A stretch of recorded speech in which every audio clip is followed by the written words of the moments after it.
After bringing in the sound engineers who had sabotaged her premiere, Brittany made Grandma Jones promise that only Lily would work with her from now on. And Grandma gave Jason what she thought was a suitable punishment: house arrest. Before he left, Kevin told the Jones family, "Maybe you should get someone to look into this further." The sarcasm in his voice wasn't lost on them, and it showed on their faces. With Grandma Jones giving him a very dirty look, Kevin slowly walked out of the mansion. Lily trotted out of the front door right behind him and said, "Kevin, wait a second." "What's the matter, my love?" Kevin asked with a smile. Lily blushed a little when Kevin called her that. She gathered herself and asked, "Kevin, tell me honestly, did you already know the truth before you came here? And how do you know Brittany? Why did she call you Mr. Williams?" After hearing Lily's last question, Kevin raised an eyebrow. With a mischievous smile, he replied, "Don't tell me you're jealous." "No, I'm not. Please tell me the truth." Lily didn't know why, but she couldn't look directly into Kevin's eyes. Kevin smiled, shook his head, and said gently, "That's enough. I won't tease you anymore. To tell you the truth, Brittany and I went to school together." "If you were classmates, then why did she call you Mr. Williams? And why did she come over and ask if you were okay with her decision?"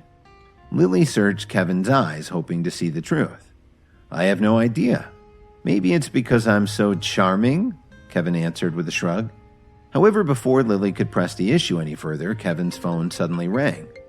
Without looking at the caller ID, Kevin said right away, "It must be my boss looking for me. I have to head to work. Take care of yourself." Kevin didn't give Lily a chance to ask any more questions. He just turned around and left. Kevin walked pretty far from the Jones mansion before he took out his phone again. He saw that it was Phoebe calling. Slightly confused, Kevin dialed her number.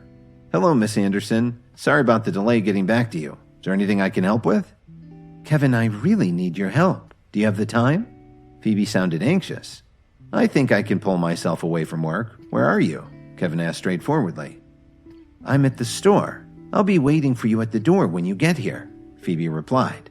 She wanted to make sure Kevin got a better welcome than last time. After hanging up, Kevin waved down a taxi and got to Anderson Antiques in half an hour. As he paid the fare, he felt something in the pit of his stomach. What was it? He wondered. As soon as Phoebe saw Kevin, she immediately grabbed him by the arm and ushered him through the front door.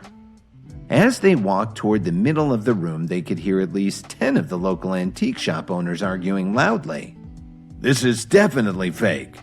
Then another one said, "I'd bet everything I own. This painting is definitely authentic." Then a third one responded, "You don't know what you're talking about. Just look at the frame. There's no way this is genuine." Kevin squeezed through the crowd and saw a man watching all of this with a distraught look on his face. It was Phoebe's father, Truman Anderson. He was examining a landscape painting very attentively. "Uncle Truman, you've been looking at that painting for so long now. What's your opinion?" When Kevin heard the pleasant voice, he looked around and saw a familiar face, Matilda Jones. "Kevin, what are you doing here?" Matilda asked curiously. Before Kevin could say anything, Phoebe turned to Truman and asked, "Dad, what do you think? Do you want me to ask another appraiser to take a look?" Truman knew more about art history than almost anyone in Chicago. If even he couldn't identify it, how could anyone else do better? Just then, the man who was trying to sell them the painting asked nervously, "Mr. Anderson, can't you see that this is an authentic landscape? We need a decision right away." "Please, don't be impatient," Truman replied. "This certainly looks like a 17th century Dutch landscape. However, I'm not familiar with the artist, so it's difficult to come to a conclusion. The material looks authentic, and I can even see the proper copper and iron pigments," he continued, and then paused. "My instincts tells me that this is from the Dutch Golden Age, but I don't recognize the artist. I just can't say it with certainty. Something's not right." "So you're saying that my painting's a forgery?" the man said angrily. "I think it might be," Truman replied. He just couldn't give a definite appraisal. The other experts in the room mumbled in agreement. "Mr. Anderson must know what he's talking about." While they were all discussing the painting, Kevin slowly walked up and asked, "May I take a look?" One of them spoke up and rudely asked Kevin, What are you doing? Do you think you know more than one of Chicago's leading experts? You're just going to make a fool of yourself." Matilda heard all these men scoffing at Kevin and looked over to see his reaction. She didn't know him well, but what she did know was that at Grandma Jones's birthday party, he had been able to appraise an 18th century brooch at a glance. He had definitely made an impression on her. But this was different. Even Mr. Anderson thought that the painting was probably a fake.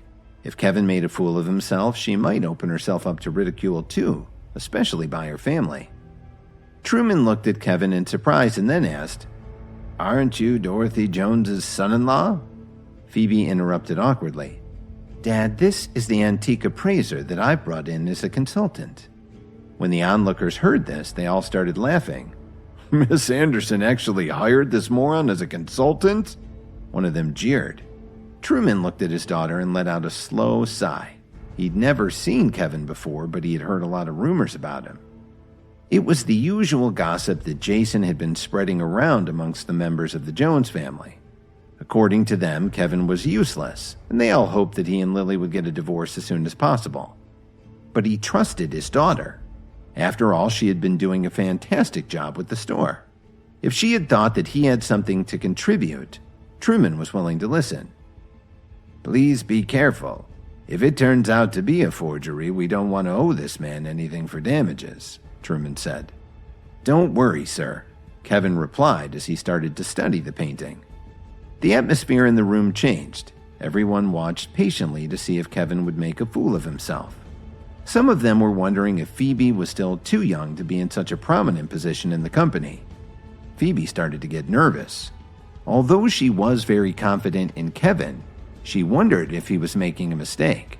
After all, her father had just given his own opinion. After only half a minute, Kevin's eyes flashed and he stood up straight with an astonished look on his face.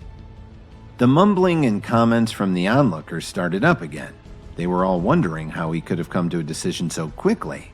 But Kevin didn't pay attention to them. He turned around and looked at Phoebe and asked, "How much does he want for it?" Before she had a chance to reply, the man said hurriedly, "200,000. "That sounds about right," Kevin nodded slightly. The rudest of the onlookers said loudly, "Who does he think he is? It's not worth $50. Mr. Anderson already said it was a fake."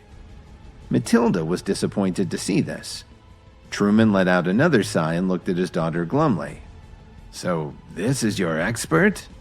If there hadn't been so many people around, he would have scolded his daughter. She was actually paying this guy $150,000 a year? Sure, they could afford it, but he still didn't like to waste money. When Phoebe heard this, she felt awful. How could Kevin have come to a decision so quickly? Did he really know anything? She was starting to have her doubts. Truman looked directly at Kevin and asked him bluntly, "Can you tell me why this thing is worth $200,000? Kevin knew that the painting was worth 10 times that amount, but he hesitated to say it out loud. Instead, he asked Truman, "Have you ever heard of someone named Vermeer?" Truman was stunned by this question. He answered with a hint of indignation in his voice. "Of course I have. One of the finest Dutch masters. But he only painted 2 landscapes in his lifetime. What you're suggesting is impossible." "How could this possibly be a Vermeer?" Truman asked him. The antique dealers surrounding them all had very puzzled expressions, not knowing what the two of them were talking about. Kevin explained, "Look closely at the style, the artist's use of light and shadow. There's a distinctive depth to this piece. And the pigments match Vermeer's preferences too. You can't help but feel some emotion as you look at this landscape."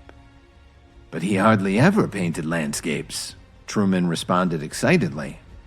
Kevin interrupted him and appealed to his experience. "Mr. Anderson, take another look, and I'm sure you'll agree. This is a lost Vermeer landscape. I'm certain of it." Truman looked at Kevin in surprise.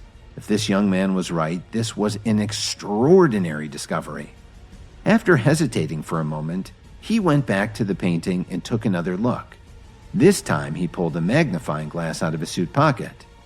Less than a minute later, Truman practically jumped up and down. He shouted, Mr. Landau, please arrange for this gentleman's payment. The antique dealers who had been watching this spectacle with great interest couldn't believe what they had just witnessed. But seeing Mr. Anderson's excited reaction, they felt very awkward that they had been so rude to Kevin. Matilda looked at Kevin in disbelief. She thought to herself, how could he have identified this painting so easily? Phoebe wasn't quite sure what to think. She asked her father, Dad, are you sure? Of course I'm sure. Hurry up before the seller changes his mind, he whispered hurriedly in her ear. The man seemed to be anxious to complete the sale and leave. Fine, then go ahead and pay me. I still have other things to do today and I've already wasted a lot of time here. Kevin laughed to himself. The man had no idea what he was giving up for only $200,000. He obviously knew nothing about art, just some guy making a quick buck. So how did someone like that get hold of such a valuable piece of art? Kevin really wanted to... Hi guys, Kevin here. Listen to full episodes of Insta Empire exclusively on the Pocket FM app. Click the link in the description to install the app now.